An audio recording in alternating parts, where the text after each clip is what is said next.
Good day everyone, I am Maria Teresa Sukdalan. I am the presenter of Chapter 18, Gasoline Engine Operations, Parts and Specifications. Before we proceed to our topic, let's have our objectives.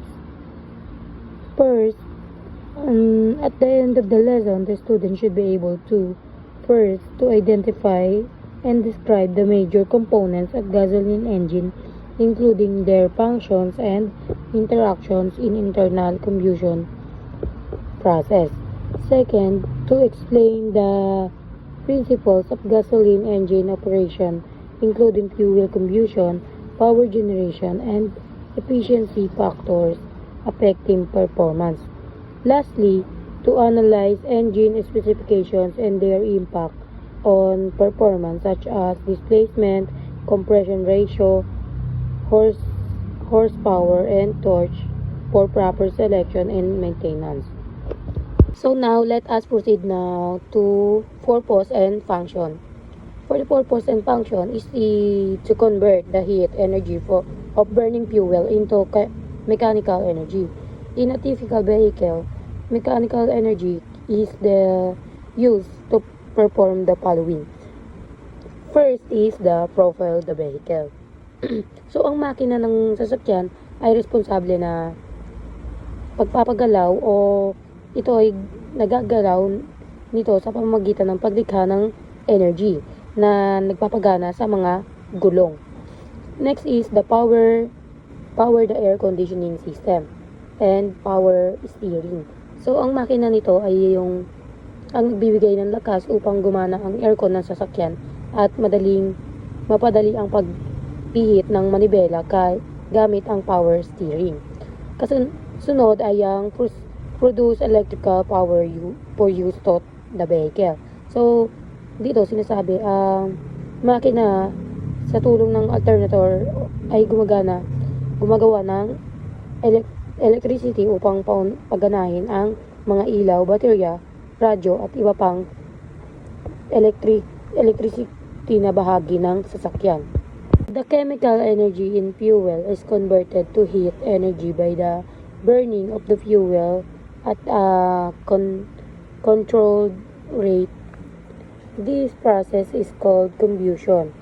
If engine combustion occurs within the power chamber, the engine is called an internal combustion engine. For the next one is the engine construction.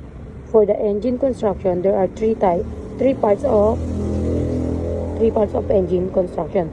First one is the block a block is a construct of cast iron or aluminum and provides the foundation for most of the engine components and systems. So, ang engine block ay ang pangunahing bahagi ng isang makina na nagsisilbing pundasyon ng lahat ng iba pang bahagi nito or energy ng sasakyan. Ito ay karaniwang gawa sa cast iron at aluminum foil o aluminum alloy. Next is the rotating assembly. So, pistons are installed in the block and move up and down during engine operation. Pistons are connected to connecting rods which is connect the pistons to the crankshaft. So, ang rotating assembly raw ay isang grupo ng umiikot na bahagi sa loob ng makina na responsableng nagpapalit-palit ng enerhiya mula sa pagsunog ng gasolina patungo sa paggalaw ng sasakyan.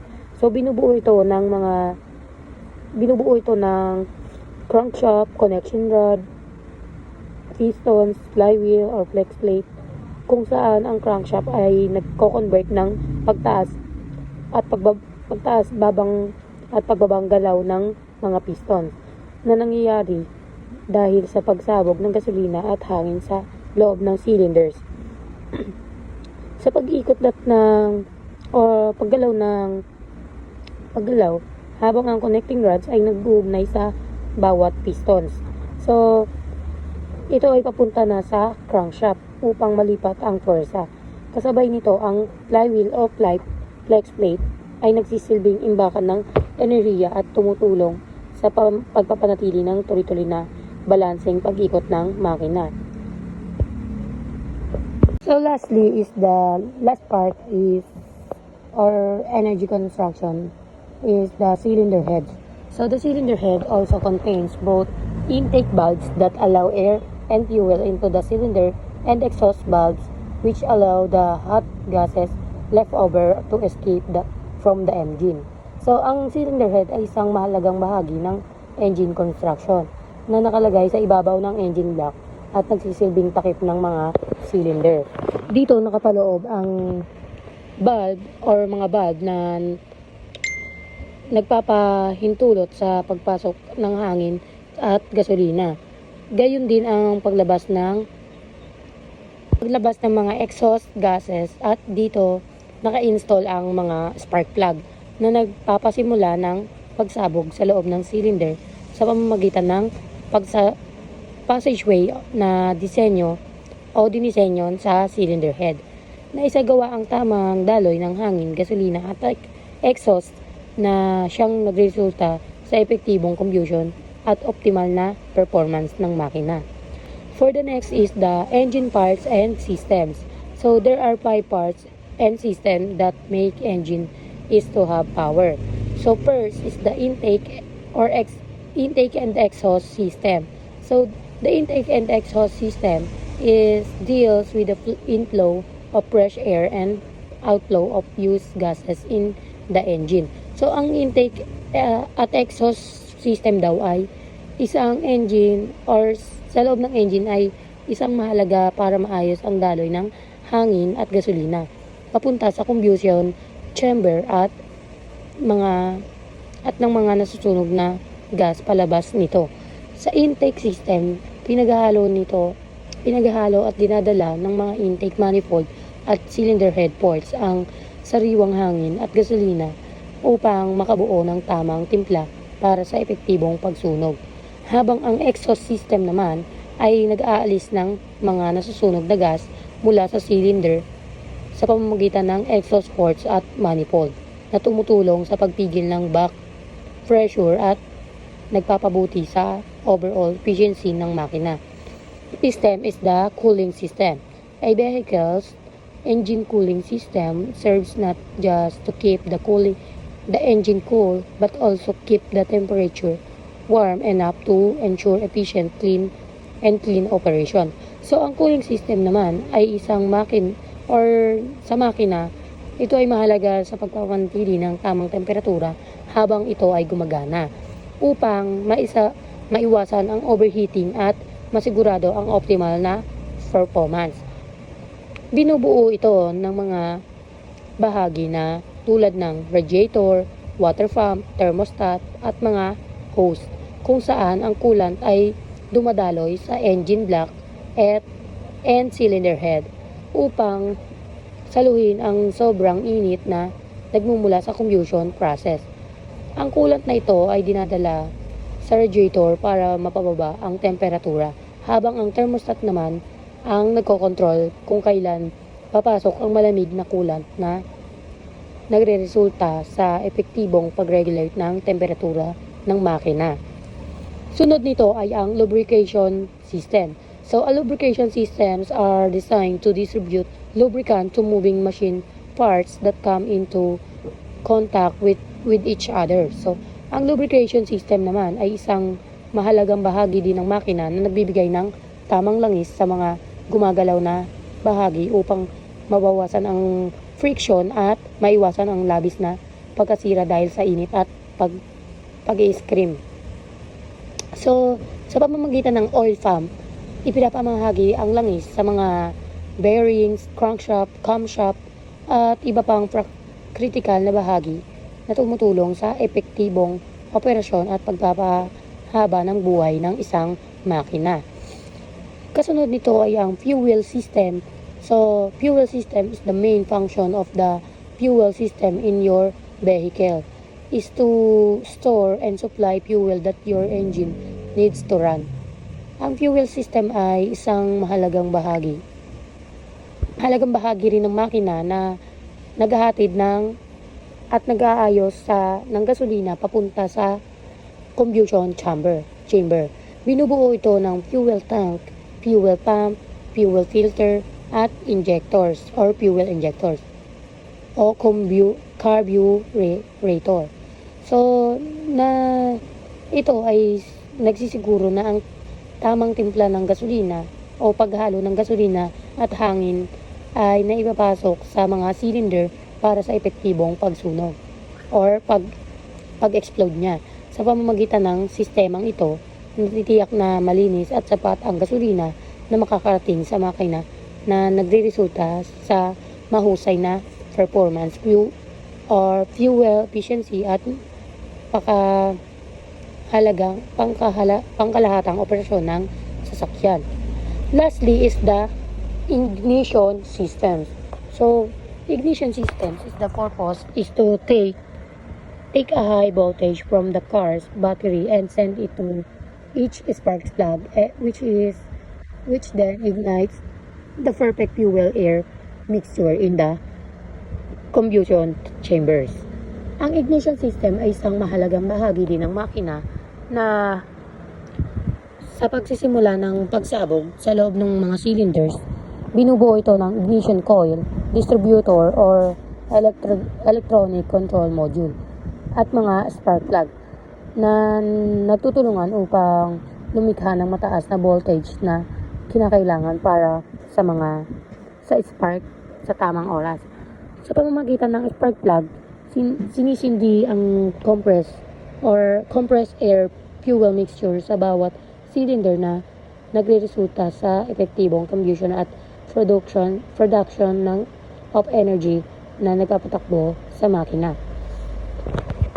For our next slide is the four-stroke cycle.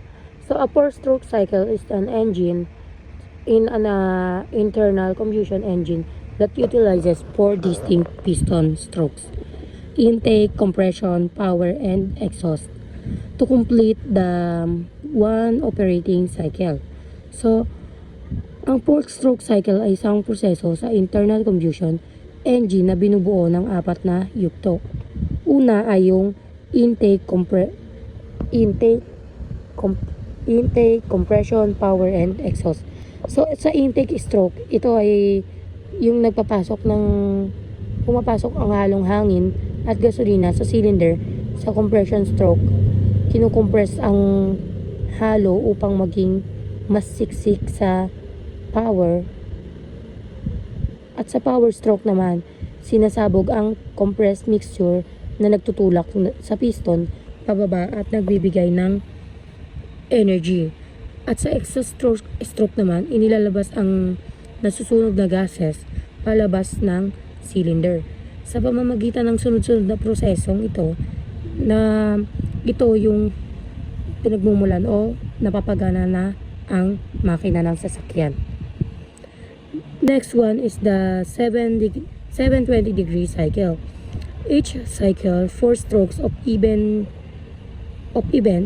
requires that the engine crankshaft make 2 complete revolutions or 720 degrees. It is 360 degrees or 720 degrees. Each stroke of the cycle requires that the crankshaft rotate 180 degrees. So, ang 720 degree cycle ay tumutukoy sa kabuuang pag-ikot ng mga crankshaft na kailangan upang matapos ang apat na or yung 4-stroke cycle. So, ng isang 4-stroke cycle engine, isang cycle na nangangailangan ng dalawang buong pag-ikot o 720 degrees. Sa unang stroke, sa intake, pumapasok ang hangin at gasolina. Sa cylinder, ito naman yung kasunod na compression or nagko-compress na yung air at gasoline, air fuel at gasoline, kung saan ito ay mag-explode or doon na tayo sa explode sa pagsabog sa loob ng cylinders. Lastly, ito yung exhaust or naglalabas ng nasunog na gases gamit ang proseso. At ito ay tuloy-tuloy na mangyayari para umandar ang makina ng sasakyan. So now, let us proceed to types of engine. So, this is some type lang na usually na nagagamit, pero meron pang iba't ibang type of engine. But this is the 4 types of engine na kinuha ko. So first is the flat engine. So ang flat engine ay kilala rin bilang boxer engine. Ay isang uri ng makina kung saan ang mga cylinder ay nakalinya sa dalawang bangko na nakasalungat ang posisyon. Ang mga pistons ay sabay-sabay na gumagalaw palabas at papasok. Dahil sa ganitong disenyo at direksyon, nababawasan ang vibration at nagkakaroon ng mas balancing operations na nagre-result sa mga in low center of gravity at mas mahusay na handling ng sasakyan. Ang compact na layout ng flat engine ay nagbibigay din ng mga benepisyo sa aerodynamics at pag-access sa iba pang bahagi ng makina. Yung nasa picture siya yung flat engine. Next one is the B-diesel engine. So, ang B-diesel engine ay isang uri ng internal combustion engine kung saan ang cylinder ay nakaayos sa dalawang bangko na bumubuo ng hugis B. Ayan, yung nasa larawan, siya yung B-diesel engine. So, dahil dito, nagkakaroon ng mga compact at balanced design na nagpapahusay sa efficiency and torque output ng makina. Gumagana ito sa pamamagitan ng mataas na compression ng hangin sa loob ng bawat cylinders na sinusundan ng pag-inject ng diesel fuel. Ang fuel na ito ay isang kusang sumasabog dahil sa init na nagre-result sa puwersa na nagpapaikot sa mga crankshaft. Ang fuel efficiency ng B-diesel engine ang dahilan kung bakit ito karaniwang ginagamit sa malalaking sasakyan or industrial equipment at iba pang heavy duty applications. In the next picture, this is the gasoline engine. So gasoline engine is uri ng internal combustion engine na gumagamit ng gasolina bilang pangunahing fuel sa makina nito. So ang gasolina nito ay hinahalo sa hangin at pinipiga sa loob ng cylinder kung saan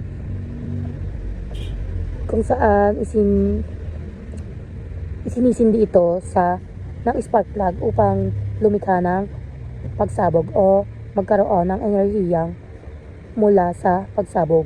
Nagdudulot ito ng paggalaw ng pistons na ipinapasa sa crankshaft upang maging mechanical na puwersa. Nagpapatakbo ito sa sasakyan, karaniwan itong ginagamit sa mga kotse at motorsiklo or motor. Dahil sa magaan itong disenyo at mabilis na response, bagamat may kaakibat na mas mataas na emissions kumpara sa ilang alternatibong makina. Lastly is the hybrid engine. So, ang hybrid engine naman ay pinagsasama-sama ang traditional na internal combustion engine, madalas ang gasoline engine at electric motor para sa mas mataas na fuel efficiency at mas mababang emission sa sistemang ito. Ginagamit ang electric motor sa mababang bilis at sa pag-accelerate, habang ang gasoline engine naman ang nagbibigay ng karagdagang lakas sa mga mataas na bilis o kapag kailangan ng dagdag na power. Bukod dito, ang regenerative braking system ay nakakakuha ng nakaimbak na enerhiya sa pamamagitan ng pag-recharge ng baterya na nagre-result sa matipid na paggamit ng fuel at mas environment-friendly operations. Next is the two types of overhead camshaft. So, first is single overhead camshaft. So, a single overhead camshaft is set up typically allows 2 or 3 valves per cylinder configuration, where usually one valve allows air to enter and the other allows gases to escape. So, sa internal combustion engine, mahalaga ang camshaft sa pagkontrol ng paggalaw ng mga valves. Sa single overhead camshaft, isang camshaft lamang ang nakalagay sa itaas ng cylinder head na sabay-sabay na nagkokontrol sa parehong intake at exhaust valves. Ang simple design nito ay nagbibigay ng mas magaan at mas murang construction, ngunit may limitadong kakayahan sa high performance tuning. So next one is the double overhead camshaft. So DOHC was introduced to improve the volumetric efficiency of an internal combustion engine, the result of which is more powerful. So in double overhead camshaft naman is ginagamit sa dalawang camshafts, isa para sa intake valves at isa para sa exhaust valves, na nagpapahintulot ng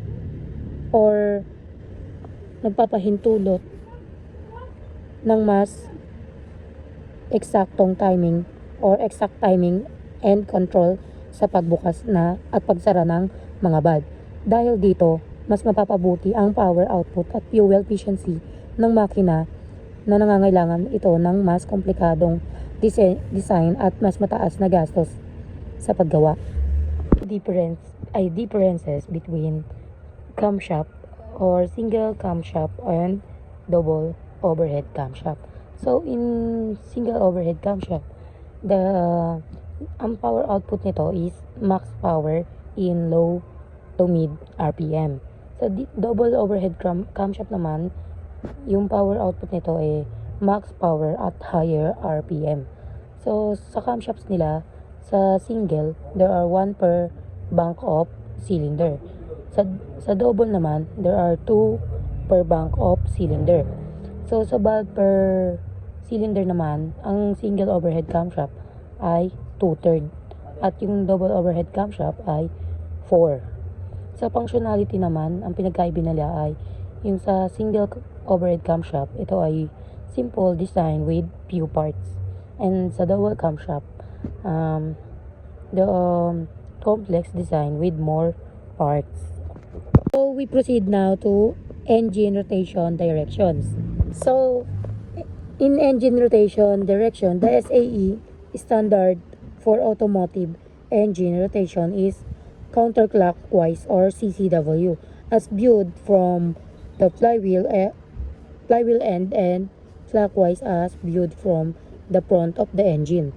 So ang engine rotation direction ay tumutukoy sa paraan ng pag-ikot ng crankshaft ng makina na siyang nagpapatakbo sa lahat ng umiikot na bahagi, tulad ng alternator at water pump at iba pang accessories ng sasakyan. Kadalasan sa karamihan ng mga modernong sasakyan, ang crankshaft ay idinisenyo upang umikot ng clockwise pakanan kapag tinitingnan mula sa harap. Bagamat maaaring mag-iba ang direksyon depende sa disenyo ng makina.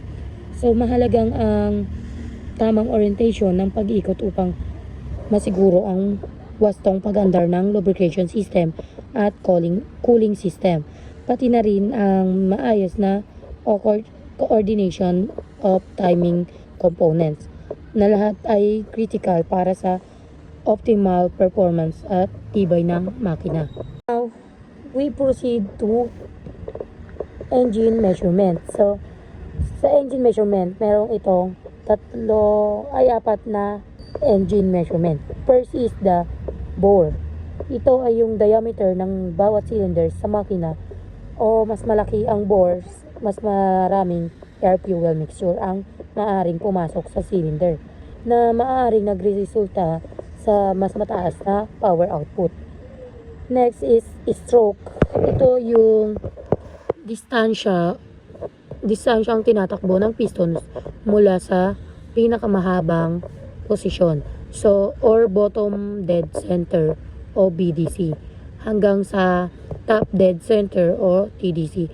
Ang stroke ay may epekto sa torque at power ng makina. Mas mahabang stroke ay karaniwang nagbibigay ng mas mataas na torque. Third one is displacement. Ito ang kabuuang dami ng hangin at gasolina sa na ipinoproseso ng lahat ng cylinders sa isang kumpletong cycle. Sinusukot nito ang cubic centimeters or cc at liters at cubic inches.